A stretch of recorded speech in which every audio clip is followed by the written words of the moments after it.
అంతేనా? ఆరాధనది ఎందుకు మనం చేస్తున్నామంటే ఒకరిని ఒకరు పురుకొల్పుకోవడానికి, ఆత్మీయంగా ఉజ్జీవపడడానికి. అందుకని అంటాడు, మీరు ఒకరు కృతజ్ఞతాస్తుతులతోనూ లేకపోతే హెచ్చరికలతోనూ ఒకరినొకరు హెచ్చరించబడాలి అంటాడు ఆయన. సరే మీకు చూపిస్తాను. ఎఫెసీయులకు రాసిన పత్రిక 5వ అధ్యాయం ఇక్కడే చూపిస్తానండి.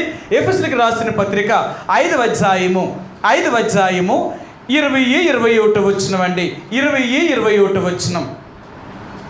మన ప్రభు అయిన యేసుక్రీస్తు పేరట సమస్తమును గూర్చి తండ్రి అయిన దేవునికి ఎల్లప్పుడూ కృతజ్ఞతాస్తుతులు చెల్లించుచు క్రీస్తునందల భయముతో ఒకనికి ఒకడు లోబడి ఉండుడి.